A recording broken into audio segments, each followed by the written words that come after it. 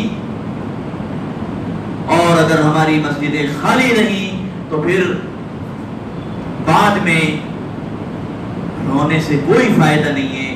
وہ رونا ہمارا ایکٹنگ ہوگا,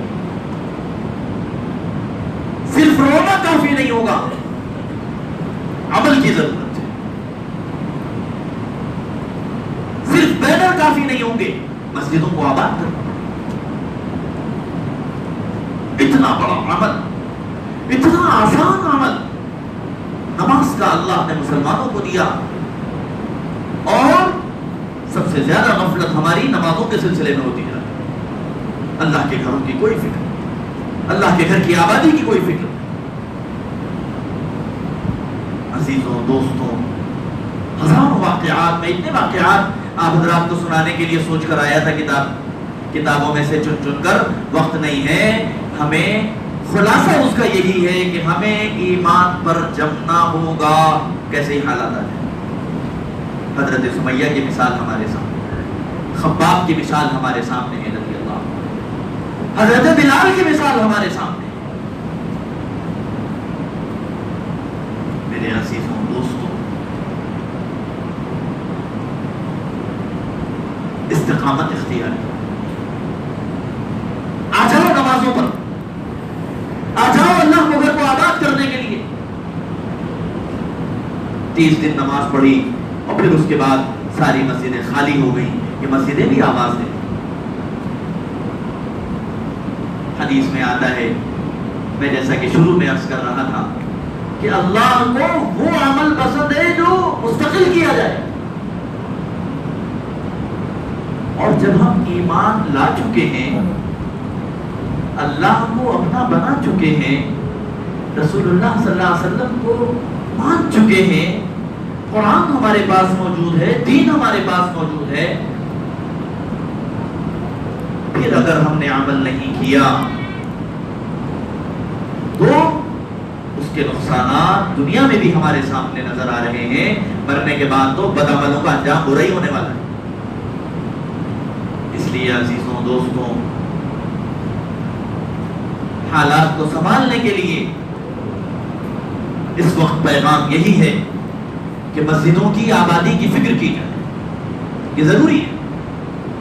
اخبارات میں ہم پڑھ رہے ہیں 2000 مسجدیں دشمنوں کے نشانے پر ہیں. اس کے لیے ضرورت اس بات کی کہ ہم اپنے اپنے محلے کی مسجد کو آباد کرنے والے ہیں.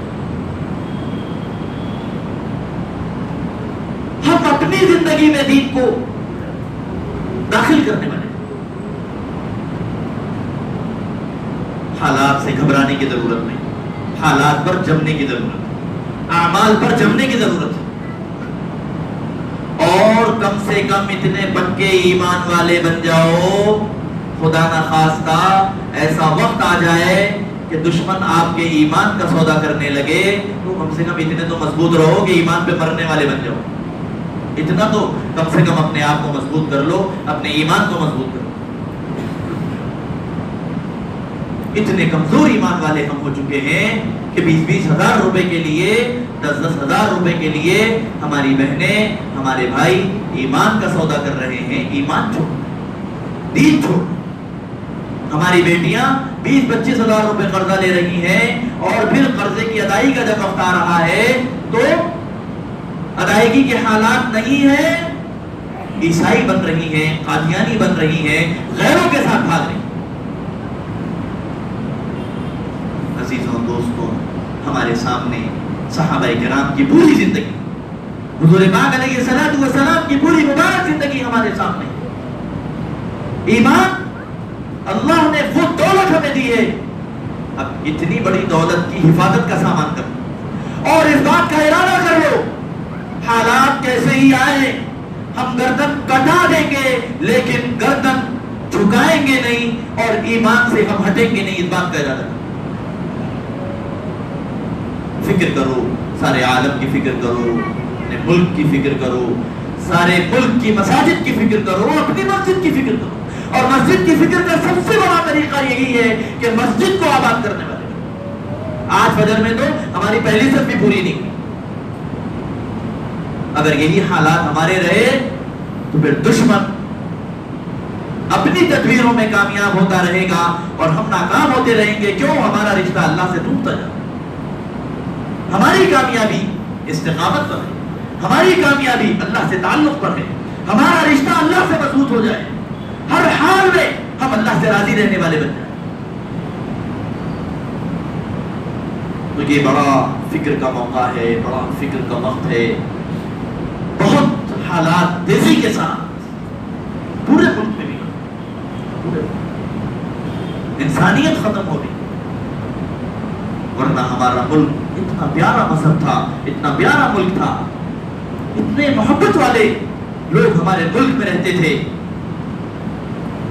کہ مسجدوں کی جھاڑو مندر والے لگاتے تھے اور مندروں کی نگرانی مسجد والے کرتے تھے. اتنا پیارا ملک تھا ہمارا. دشمنوں نے ہماری اس محبت کو ختم کر کے گنگا جمنی تہذیب کو آگ لگا کر نفرتوں کا بیج ڈالا، نفرتوں کا بیج ڈالا. اسی لیے اب جو فیصلے آ رہے ہیں وہ نفرتوں والے فیصلے ہیں. ان فیصلوں کو دیکھ کر سمجھ میں آتا ہے کہ یہ فیصلہ کرنے والے کا دل نفرت سے بھرا ہوا ہے. عزیزوں، دوستوں، بہت فکر کرنے کی ضرورت ہے. اپنی بھی فکر کرنے کی ضرورت ہے، اپنے ملک کی فکر کرنے کی ضرورت ہے. خدا کے لیے ہم بار بار آپ کو اس بات کی طرف توجہ دلانا چاہتے ہیں، اپنی مسجدوں کو بھرنے کی. اگر ہم نے اپنی مسجدوں کو آباد نہیں کیا تو دشمن ہماری مسجدوں کو لے لینا چاہتے ہیں اور پھر بعد میں رونے سے کوئی فائدہ نہیں. اللہ سے اپنا تعلق قائم کرو، راتوں کو رونے والے بنو، گڑ گڑانے والے بنو. اللہ کا گھر قربان ہوتا رہے اور ہم چین کی نیند سوتے رہیں، یہ ہمارا کام نہیں. اس فیصلے کے بعد مسجدیں ہماری بھرنی چاہیے تھی، مسجدوں کی حفاظت کے لیے مشورے ہونے چاہیے تھے، نوجوانوں کو آگے آنا چاہیے تھا. ہمیں اپنے بستروں پر نیند نہیں آنی چاہیے تھی. لیکن کوئی کام نہیں ہو، سب کام الٹے ہو رہے ہیں. ہمیں خوب نیند آ رہی ہے، کوئی مشورہ نہیں ہو رہا، کوئی مسجد کی آبادی کی فکر نہیں ہو رہی، کوئی مسجدوں کو نمازوں کو آنے کے لیے تیار نہیں ہے. سارے کام الٹے ہو رہے ہیں. سب کچھ اپنی آنکھوں سے دیکھنے کے بعد، خوب سمجھنے اور خوب حالات کے معلوم ہونے کے بعد بھی اگر یہ ہماری غفلت ہے تو پھر میرے عزیزوں، دوستوں، ہماری بربادی کا سامان ہم خود اپنے ہاتھوں پہ ہو سکتے. اللہ کی مدد اعمال والوں کے ساتھ. ہمیں ایمان کے ساتھ ساتھ اپنی زندگی میں اعمال کو زندہ کرنے کی کوشش کریں. اللہ سے ہمارا تعلق ہو، ہم اللہ کے سامنے رونے والے ہوں. اللہ کا ایک گھر قربان ہو گیا اور ہمارے گھر کے برابر میں اللہ کا گھر ہے، ہم نے اس کی بھی آبادی کی اگر فکر نہیں کی، عزیزوں، دوستوں، کل خدا کے سامنے ہم جواب دیں. اب تک جو غفلت ہو چکی ہے، جو اللہ کے گھر سے دوری ہم دکھا چکے ہیں، اللہ کو توبہ کی ضرورت ہے، اللہ سے معافی مانگنے کی ضرورت ہے. ہم اپنے اپنے مقامات پر، ہمارے اپنے مقامات پر جو اللہ کے گھر ہیں ان کی آبادی کی فکر کریں اور پورے ملک کی مساجد کی حفاظت کے لیے اللہ سے دعا کریں. اللہ رب العزت نے جناب رسول اللہ صلی اللہ علیہ وسلم کے غزوات میں فرشتوں کو اتار کر اپنے گھروں کی حفاظت فرمائی ہے، ایمان والوں کی حفاظت فرمائی ہے. ان واقعات کو اگر سنایا جائے گا تو آپ کی عقلیں کھل جائیں. اسی لیے ضرورت اس بات کی ہے کہ اللہ کی مدد کو بلانے والے اعمال ہوں اور پورے ملک کی حفاظت کے لیے دعائیں ہوں. اللہ پاک ہماری اس تڑپ کو، ہماری اس فکر کو اللہ پاک قبول فرمائے اور سب کو فکر کرنے کی اللہ پاک توفیق عطا فرمائے. وآخر دعوانا الحمدللہ.